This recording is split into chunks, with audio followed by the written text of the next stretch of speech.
Amém. Louvado seja o nome do Senhor. Os irmãos podem sentar. Vamos abrir a palavra de Deus.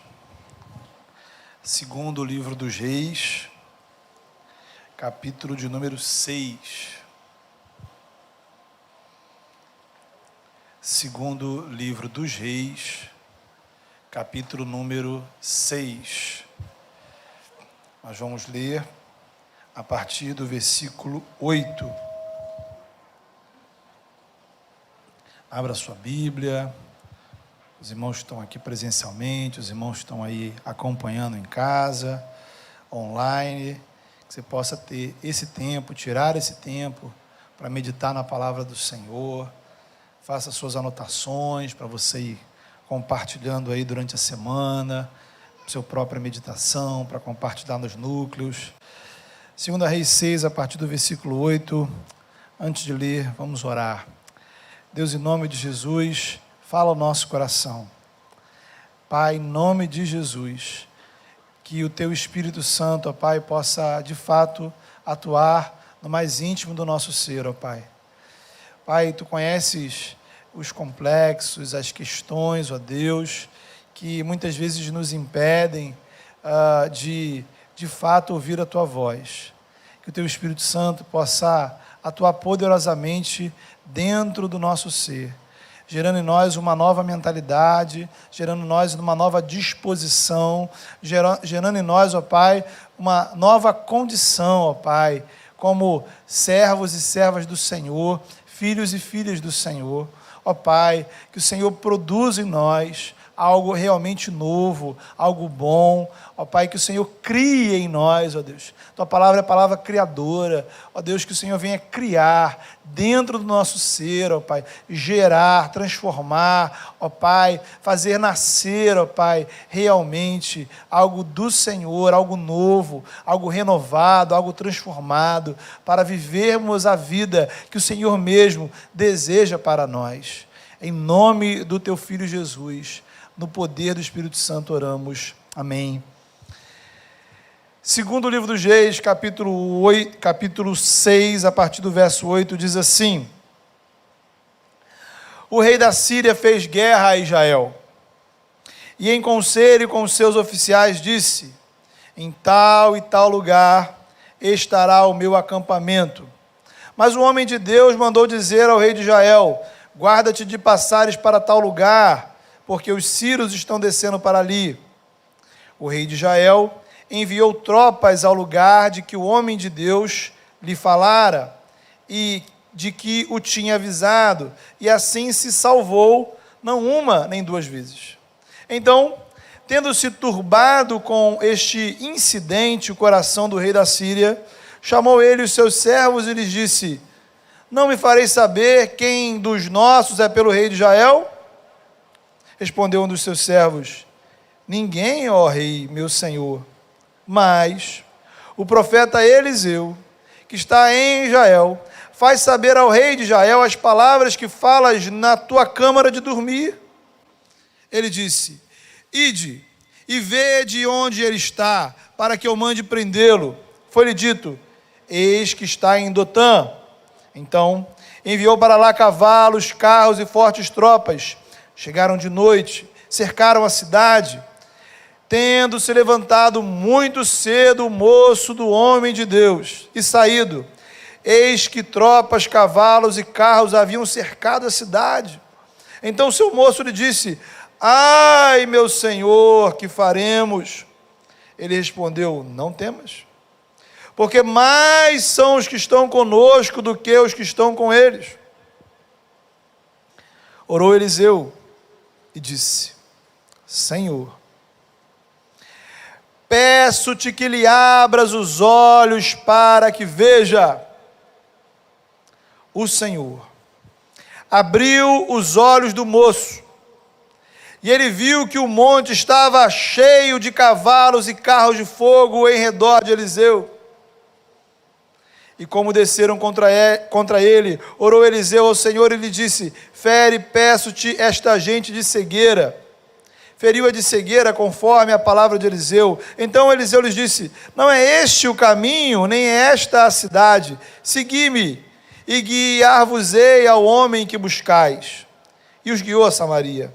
Tendo ele chegado a Samaria, disse Eliseu: ó Senhor, abre os olhos desses homens para que vejam. Abriu-lhes o Senhor os olhos, e viram, eis que estavam no meio de Samaria. Quando o rei de Israel os viu, perguntou a Eliseu: feri-los-ei? Feri-los-ei, meu pai? Respondeu ele: não os ferirás. Fere aqueles que fizeres prisioneiros com a tua espada e o teu arco. Porém a estes, manda pôr-lhes diante pão e água, para que comam e bebam e tornem a seu senhor. Ofereceu-lhes o rei grande banquete, e comeram e beberam. Despediu-os e foram para o seu senhor. E da parte da Síria não houve mais investidas na terra de Israel. Amém.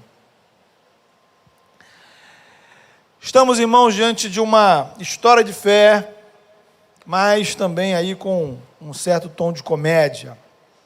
A Síria estava tentando fazer guerra contra Israel. Mas toda vez que eles bolavam um plano para surpreender o rei de Israel, o profeta Eliseu avisava com antecedência o rei de Israel. Por fim, isso foi acontecendo e o rei da Síria chegou a uma conclusão óbvia: olha, há um espião aqui entre nós. Toda vez que a gente pensa um plano, alguém corre e avisa o rei de Israel: quem é esse traidor? Vamos matá-lo. Nessa altura do campeonato, os soldados sírios já sabiam o que estava acontecendo e disseram ao rei: rei, o negócio é o seguinte, tem um profeta lá em Israel que ele sabe todos os nossos planos, até mesmo as palavras que o Senhor fala no quarto. O nome dele é Eliseu. O rei falou: ora, por que vocês não me avisaram antes? Vamos atrás desse Eliseu, vamos prendê-lo. Então o rei separou a sua tropa de elite e mandou para Israel. O desejo do rei é uma ordem. Os soldados foram, chegaram na cidade onde Eliseu estava, à noite, na escuridão, para não serem vistos. Montaram um acampamento. O ataque ia acontecer de manhã. Só que o profeta acorda cedo. Servo do profeta, então, mais cedo ainda, porque tem que preparar o café da manhã do profeta. E lá, ao raiar do dia, quando o servo de Eliseu se levantou, olhou pela janela, bateu o desespero, a cidade estava cercada. Tropas, cavalos, carros, um exército inteiro contra um homem só. E o servo de Eliseu, tremendo, chama Eliseu e diz: Eliseu, nós vamos morrer. Eliseu, calmamente, diz para o seu servo: não tenha medo, porque mais são os que estão conosco do que os que estão com eles. Eu imagino nessa hora, o discípulo de Eliseu deve ter olhado para ele e pensado assim: Eliseu está delirando, né? Não está regulando bem da cabeça, ainda está dormindo ainda. Quem são esses que estão conosco? A cidade está cercada. Mas logo ele entenderia. Eliseu ora e pede ao Senhor: Senhor, abre os olhos dele para que veja. O Senhor atendeu a oração de Eliseu. Os olhos do rapaz foram abertos e ele viu, contemplou um exército celestial que estava ao redor de Eliseu. E é isso que eu queria chamar a sua atenção nessa manhã. É nesse ponto que está aí no versículo 17. Queria que você pensasse essa pregação e esse momento de reflexão como uma oração. Senhor, abre os meus olhos para que eu possa ver. Senhor, abre os meus olhos. O desenrolar da história está aí. O exército sírio partiu para atacar Eliseu. Eliseu faz uma nova oração. E aqueles soldados são feridos de uma cegueira temporária. Eliseu pega eles, os conduz aonde estava o rei de Israel. Eles são curados da cegueira. Quando eles se dão conta, eles estão diante do rei de Israel. E o rei de Israel pergunta: e aí, Eliseu, o que vamos fazer com esse soldado? Vamos matá-los? Não, dê comida para eles. E aí, ironicamente, aqueles soldados que invadiram Israel para prender Eliseu terminam participando de um grande banquete, uma grande festa. Voltam para casa, sem Eliseu, mas bem alimentados. E a Síria nunca mais invadiu Israel. Senhor, abre os meus olhos para que eu possa ver. O pastor Felipe tem pregado nos últimos domingos, lá no capítulo 11 do livro de Hebreus. É um capítulo que inteiramente trata da questão da fé. E lá no iniciozinho do capítulo 11, no primeiro versículo do capítulo 11 de Hebreus, é apresentada uma definição. A fé é a certeza das coisas que se esperam, a convicção de fatos que não se veem. Eu queria chamar a sua atenção para essa segunda parte, convicção de fatos que não se veem. Ora, são fatos, são reais, são concretos, mas não são visíveis aos olhos humanos. Em contrapartida, o mesmo autor vai dizer que quando temos fé, ainda que os nossos olhos não enxerguem, nós temos a convicção, está lá, é real. Em outras palavras, a fé é uma forma de visão espiritual. A fé funciona como um óculos preparado por Deus, uma tecnologia espiritual que te permite ver o que os seus olhos físicos não conseguem, porque são limitados, pecaminosos. Senhor, abre os olhos para que eu veja. Foi isso, querido, que aconteceu nesse texto. Deus deu ao servo de Eliseu a capacidade espiritual de enxergar algo que estava ali, mas que ele não estava vendo. Portanto, fé é uma forma de visão. Mas o que é que esse dom espiritual, chamado fé, nos permite enxergar?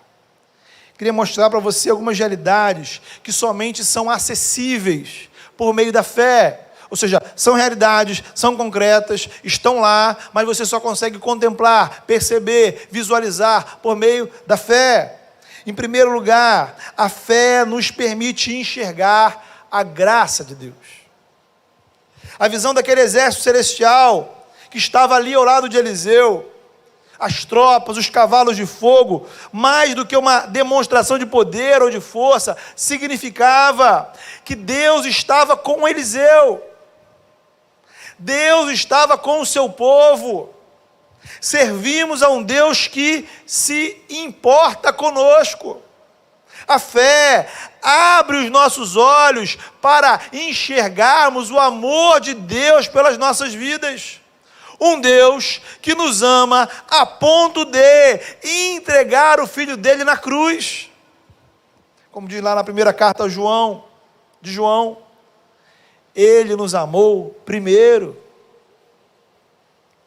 Um Deus que amou você antes de você o amar, antes de você o conhecer, antes mesmo de você existir. Um Deus, veja você, um Deus que não nos despreza, não nos abandona, apesar dos nossos pecados e imperfeições. Ao contrário, Ele nos deseja perto dEle, como filhos, em comunhão com Ele. Por isso, ou para isso, Ele pagou o preço na cruz.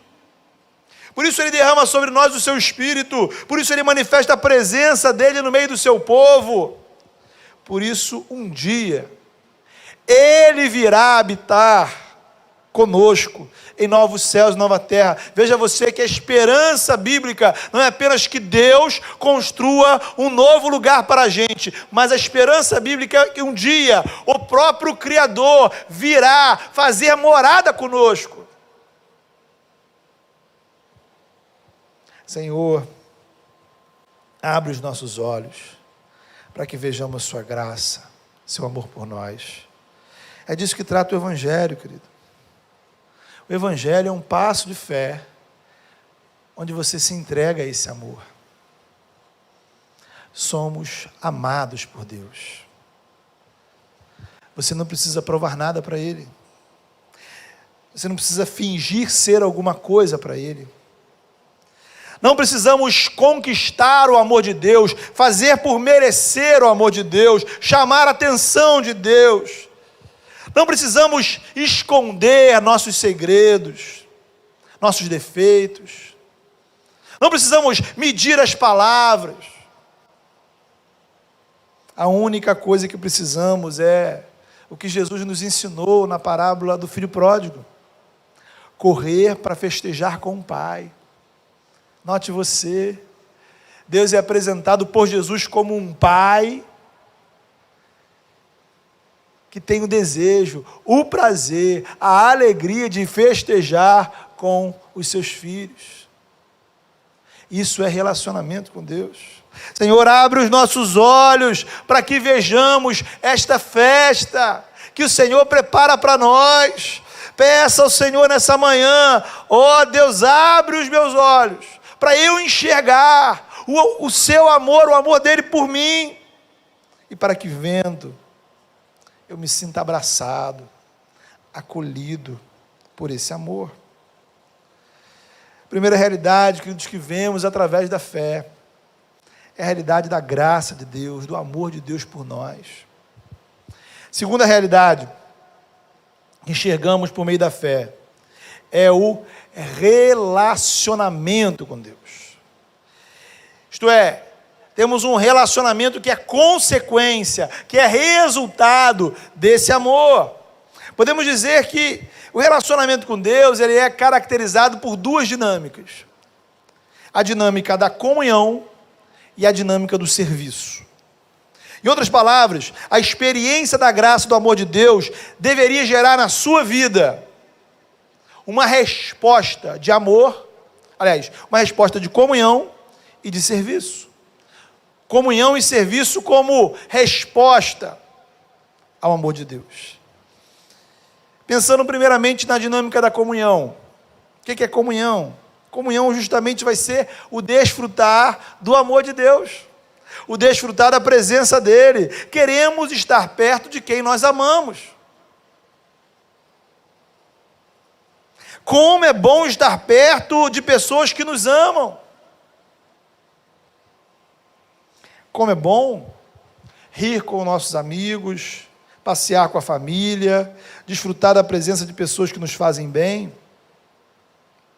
É a dinâmica da comunhão. É falar com o Eterno, é ouvi-lo, prestar atenção ao que Ele tem para me dizer, separar momentos para estar com Ele. Senhor, abre os meus olhos para que eu possa ver que o Eterno, Deus Todo-Poderoso, nos adotou como filhos, porque Ele quer ser o nosso Pai. Quando Deus tirou o povo lá do Egito, o que Ele mandou Moisés falar para Faraó foi o seguinte: olha, avisa Faraó o seguinte: olha, eu quero que meu povo saia daqui e ofereça para mim uma festa no deserto. É um Deus que nos chama, que nos resgata, que nos salva para festejar com Ele. É um Deus que quer estar junto de nós. Veja você, o Criador, o Soberano, o Todo-Poderoso nos quer perto dEle. Ele dá ouvidos ao que você tem para dizer. Ele recebe a sua adoração. Ele quer que você contemple a glória dEle, que você perceba a beleza do que Ele já fez, a grandiosidade do que Ele está fazendo Porém, necessitamos de uma intervenção de Deus em nossas vidas, para que isso aconteça. Por quê? Porque é necessário enxergar além da mecânica humana. Veja você, estamos aqui, o que é isso? Um encontro religioso? O que é orar? Será que é apenas falar palavras de olhos fechados, com algum tipo de concentração mental? O que é a Bíblia? Um livro antigo, inspirador? Será que, quando estamos aqui, o que é o louvor? É cantar músicas? O que é a ceia? É apenas comer um pão, beber um suco? O que é o batismo? O que é a igreja? Compreende? É preciso enxergar além da mera mecânica humana das coisas. Senhor, eu preciso que o Senhor abra os meus olhos para eu contemplar a Tua glória. Resplandece o Teu rosto sobre nós. Precisamos da intervenção do Senhor para compreendermos que todas as dinâmicas de comunhão são interações com o Deus vivo e verdadeiro. Então, o culto não é uma atividade de seres humanos para outros seres humanos. Aquele que é santo, santo, santo, o Criador de todas as coisas, o Deus que é Pai, Filho e Espírito Santo, Ele manifesta a presença dEle em nosso meio. É isso que nós precisamos ver. Quando eu paro para ler a Bíblia, paro para orar, ouço os devocionais, medito na minha vida espiritual, estamos junto com outros irmãos, tudo isso são meios da graça de Deus agir na nossa vida, do Espírito Santo de Deus agir na sua alma. Tempo devocional é alimentar-se na comunhão com o Altíssimo. É tempo de se encantar com a beleza da glória de Deus. Agora, quando não temos a visão espiritual, não vemos nada disso, né? Aí, aquela coisa, né? Você pode deixar de vir ao culto, gastar o tempo no culto com outra coisa, porque afinal, o que vai ser mais impactante? Você olhar lá o Instagram ou experimentar a presença do Deus Todo-Poderoso, né? Aí pode passar a semana e não ter tempo para fazer uma oração de qualidade sequer, porque entre falar com Deus eterno, Criador de todas as coisas, e assistir uma série, o que pode ser melhor, não é verdade? Compreenda, isso não tem a ver com você se sentir culpado, porque a culpa não vai resolver esse problema. Você pode ficar eternamente culpado e não vai mudar de vida. Para a sua experiência espiritual ser transformada, você não precisa de culpa, você precisa de atitudes, de decisões. Duas que eu queria destacar com você. Primeira delas é uma mudança de mentalidade. É a convicção: eu preciso investir na minha comunhão com Deus. É algo necessário, fundamental para a minha vida com o Senhor. Então eu abro mão de algumas coisas da minha vida para a comunhão com Deus, ou em favor da comunhão com Deus, porque eu sei que é o certo a fazer, e eu sei que isso me faz bem. Então eu preciso mudar a minha mentalidade. Em segundo lugar, eu preciso aprender a degustar a comunhão com Deus. Comunhão com Deus é como uma grande refeição, sabe? Um buffet completo. Frutas, saladas, legumes, carnes, massas, doces, enfim. Tudo. Imagine que você está em um restaurante sofisticado. Está diante de um buffet incrível. Alguém pergunta para você assim: qual é o sabor daquele prato? Qual é o gosto daquela salada? Qual desses bolos todos aí, qual seria o mais gostoso? A resposta é óbvia. Você só tem como saber depois de comer, depois de experimentar. A comunhão com Deus é a rotina de nos alimentarmos regularmente com o buffet espiritual que o Senhor nos oferece. As opções são diversas. Podemos adquirir diferentes hábitos alimentares. Agora, você só será alimentado verdadeiramente se tiver o compromisso de se alimentar regularmente no buffet da graça de Deus. E aí você vai sentir o gosto. Então, não se trata de cantar, de orar, de ler a Bíblia, de estar na igreja. É porque eu sinto o paladar. Então, estar no culto, cantar para o Senhor, falar com Deus, ler a palavra, ouvir a palavra, estar em comunhão, tem um gosto, tem um sabor diferente. E às vezes, a falta de prática, o pecado, N coisas, vão tirando da gente o gosto, o sabor, o prazer de saborear a comunhão com Deus. Senhor, abre os meus olhos. Abre os meus olhos, Senhor, para eu compreender a necessidade da comunhão com o Senhor. Abre os meus olhos para experimentar o gosto agradável da presença do Senhor. E aí, queridos, por isso compreendemos a necessidade da ação do Senhor em nossas vidas. Vimos que a dinâmica do relacionamento com Deus envolve dois aspectos, né? A dinâmica da comunhão. A segunda dinâmica é do serviço, isto é, a experiência do amor com Deus, o sentir-se amado por Deus, o sentir-se abraçado, acolhido, adotado por Deus, vai implicar em uma resposta de comunhão e serviço, porque somos amados, correspondemos a esse amor com serviços indicados pelo próprio Deus na palavra dele. Veja, quando Jesus estava iniciando o seu ministério aqui na terra, começando a sua carreira, o que é que Deus falou com ele? Algo tipo assim: vai lá, meu filho, manda bala, né? Meu filho, obedece direitinho aí, né? Senão, quando chegar aqui em cima, a gente vai acertar as contas. Juízo, hein? A palavra vai dizer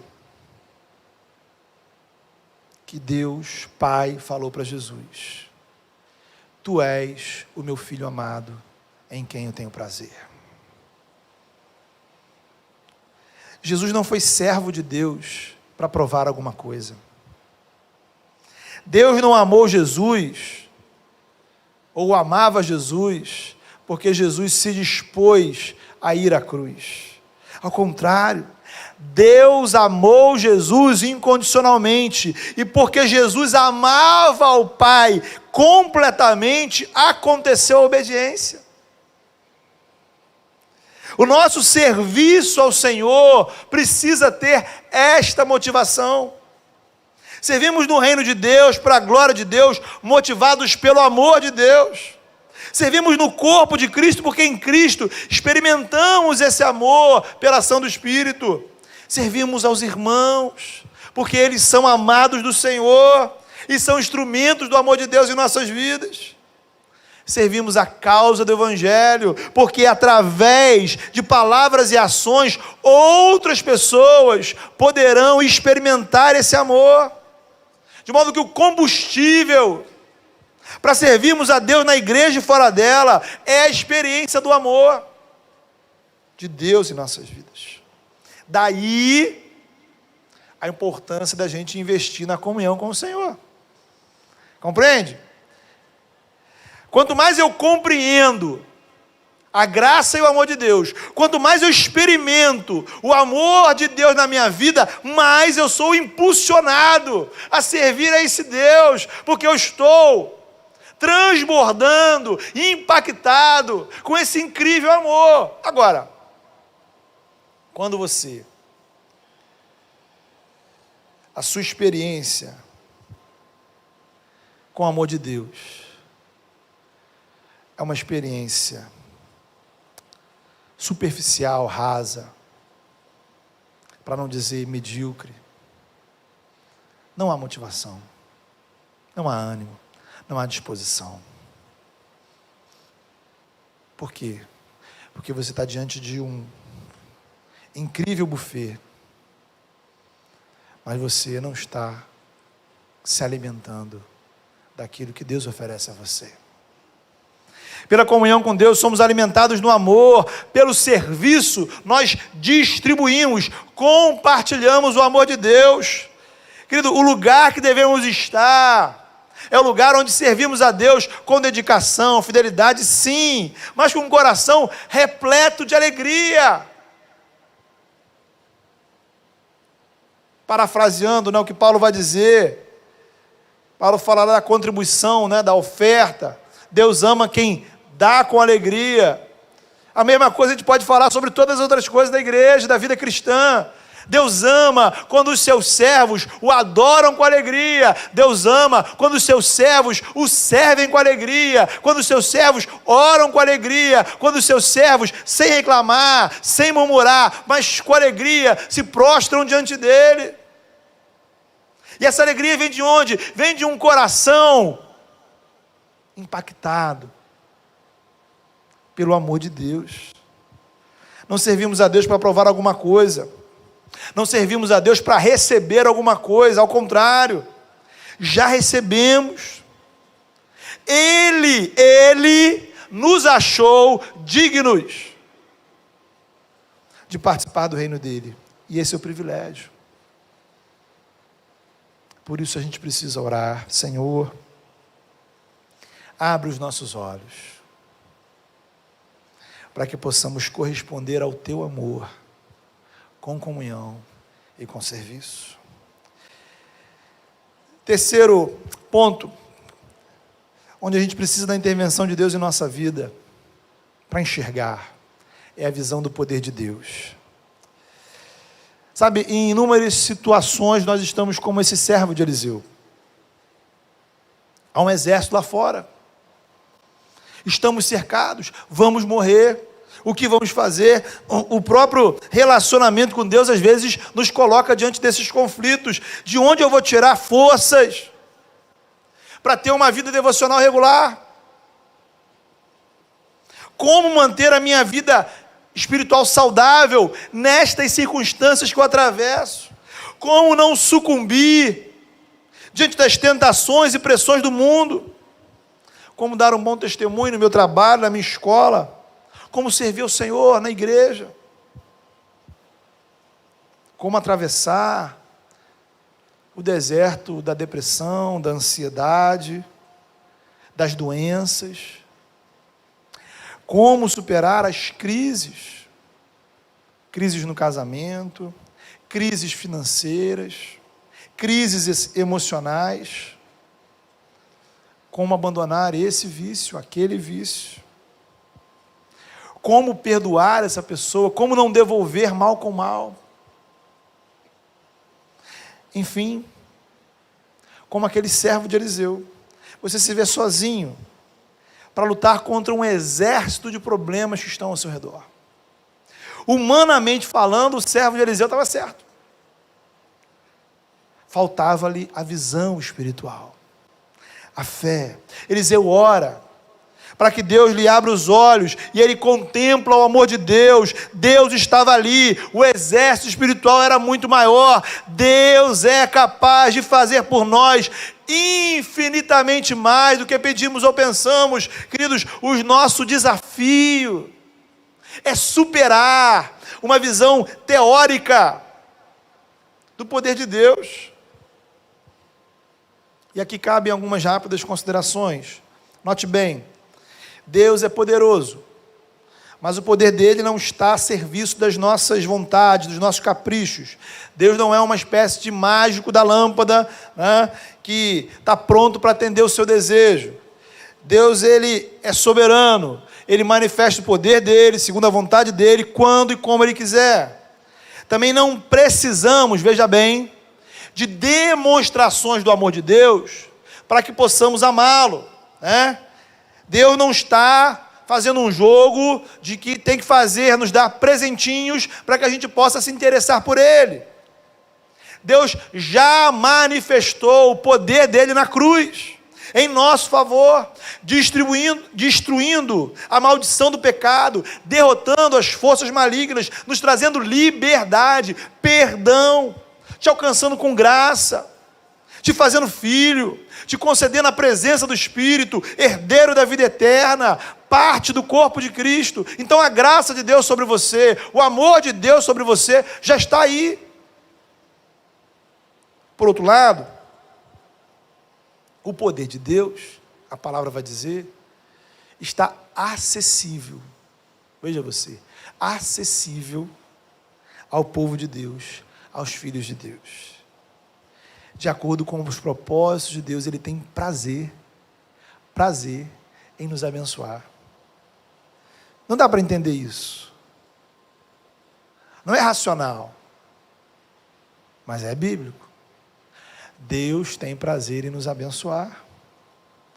Então, quando estamos em um relacionamento de comunhão com Deus, não só podemos, como devemos clamar pelo poder dele. Aí, volta a comunhão. O exercício da comunhão e da fé nos lembra que o Senhor está conosco. Aí entra o Salmo 121. Eleva os olhos para os montes. De onde me virá o socorro? De onde me virá o socorro? O salmista sabe. O meu socorro vem, não de lá, não de cá, não dali, não daquilo outro, não de mim mesmo. O meu socorro vem do Senhor, que fez os céus e a terra. Glória a Deus, porque temos um Deus disposto a nos socorrer nas nossas dificuldades. Portanto, meu irmão, minha irmã, eu não sei qual é a luta que você está enfrentando, mas Deus é poderoso para transformar todo esse cenário. Eu não sei o que Ele vai fazer, mas nós sabemos que Ele tem coisas extraordinárias para fazer nas nossas vidas. Veja esse texto, querido, veja a história. Os cavalos, carros de fogo estavam lá no céu, o exército celestial estava a postos, mas você sabe quantos soldados sírios morreram? Você sabe como é que aconteceu a batalha? Não houve batalha nenhuma. Deus resolveu a guerra com um banquete. E aí, querido, cabe um detalhe assim, importantíssimo.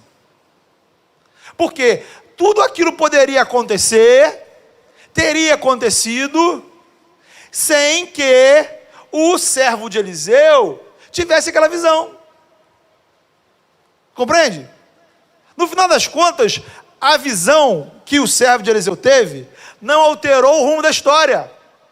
Tudo o que aconteceu depois não dependeu daquele evento, mas ele teve um vislumbre.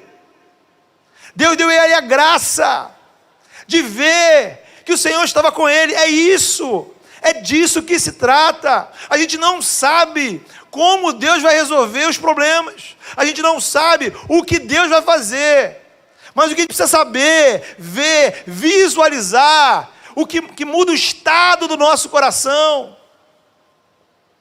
é que nós não estamos sozinhos, é que Deus está conosco, e que o poder dele é insuperavelmente maior do que qualquer coisa que esteja diante de nós. O que nos cabe é clamar, clamar crendo que em momentos específicos, Deus atua em nossa vida. Pode ser que Ele não atenda a nossa oração, mas não é porque Ele não tem poder, mas porque não foi a vontade dEle para a sua vida naquele momento. Agora, se Ele te envia para uma missão, se Ele te colocou em uma batalha, se você está exatamente onde Ele mandou você estar, acredite, Ele está com você. O exército celestial está lutando em seu favor. Por isso é fundamental estarmos no centro da vontade de Deus. Senhor, abre os nossos olhos para vermos o Teu poder. Queria terminar com 2 observações rápidas. O servo de Eliseu não tinha visto o poder e a presença de Deus. Ele viu apenas o exército sírio acampado. Por que ou como ele conseguiu ver? Porque ele estava perto de Eliseu, e Eliseu orou por ele. Guarde no seu coração, anote, não esqueça, fique perto de pessoas que podem te fazer ver espiritualmente além. Aí está a importância da igreja. Aí a importância da comunhão. Gente que pode ver o que você não está vendo. Gente que pode apontar para você coisas que vão além da sua visão. Gente de Deus. Ande junto dessas pessoas. Cuidado com pessoas que não têm visão espiritual. A cegueira delas pode te contaminar. São pessoas, simplesmente pessoas maldosas ou mal intencionadas. Simplesmente são pessoas que apenas olham para frente e para os lados. O que elas veem? O exército dos sírios acampado. Elas não conseguem olhar para cima. Elas não conseguem olhar para os céus. Elas não conseguem enxergar a graça de Deus e o poder do Altíssimo.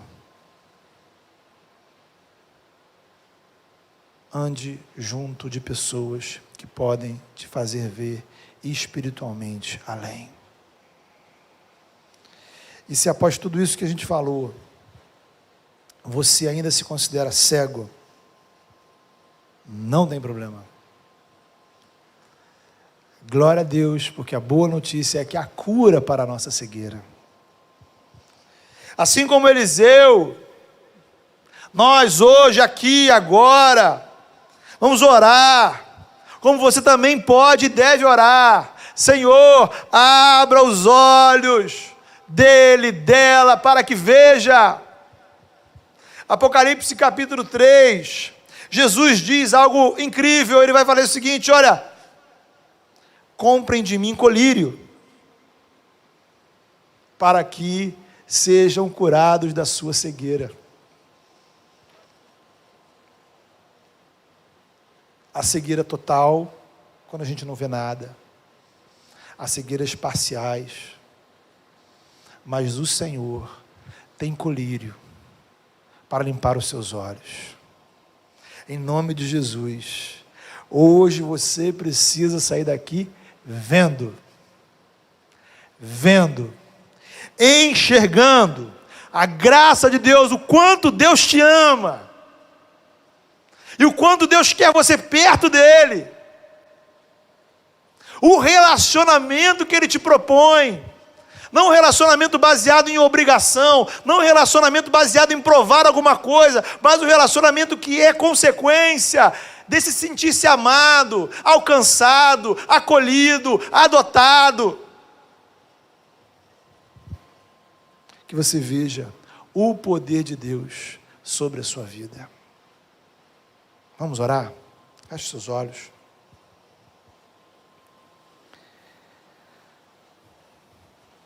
Ah, Senhor amado,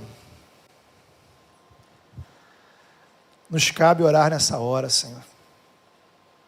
Abre os nossos olhos.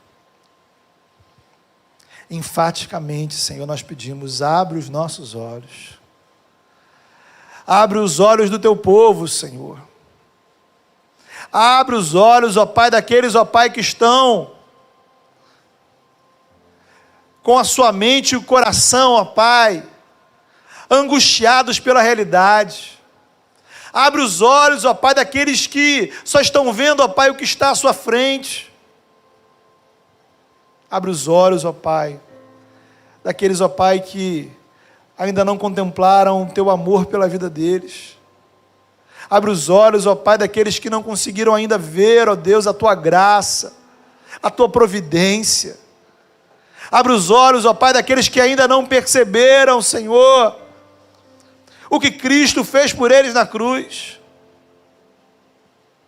Abre os olhos, ó Pai, para que a gente veja o relacionamento que o Senhor propõe para as nossas vidas.